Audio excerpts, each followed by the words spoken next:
Iran clinched a nuclear deal with the 5 permanent members of the UN Security Council plus Germany in 2015. The deal ended a long-running dispute over Iran's nuclear program. It was hailed by the international community. But Israel never stopped opposing the deal, and its leaders were never able to hide their frustration. That's because the deal eased Western economic pressure on Iran, while the country managed to retain key parts of its nuclear program intact.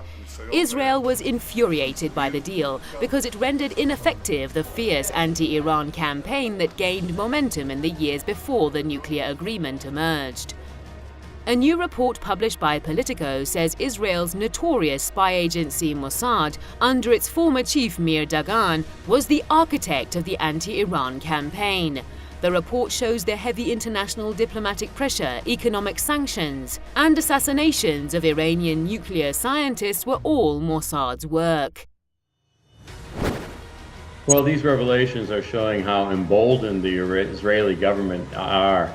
This is Ronen Bergman is extremely close to the intelligence community, and the fact is that they're bragging about assassinating individuals in Iran and bragging about terrorism. This is showing how bold and brazen the Israeli government are, and absolutely incredible that this is coming to a revelation. And the world will absolutely ignore it, unfortunately. And sadly, Donald Trump is working right in the hands of Netanyahu, and all the plans that were thwarted by previous administrations will be allowed to proceed as designed.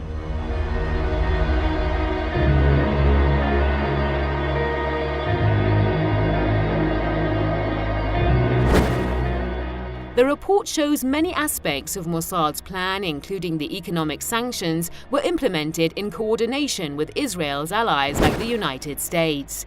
It says, however, Mossad itself was directly in charge of several targeted killings in Iran.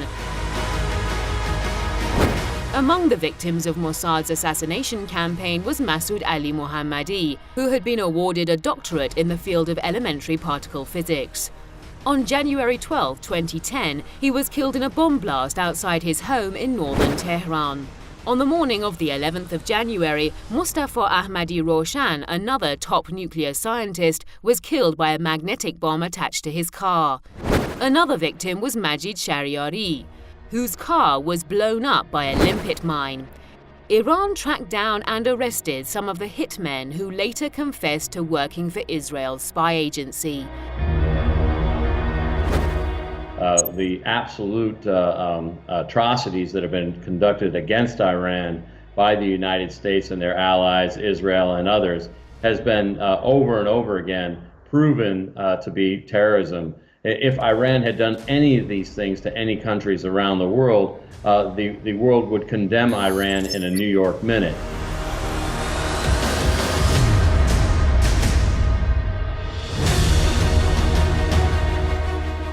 If I have a message for you today, it's a very simple one. We must stop Iran. We will stop Iran. Israel is still keeping up its anti-Iran rhetoric.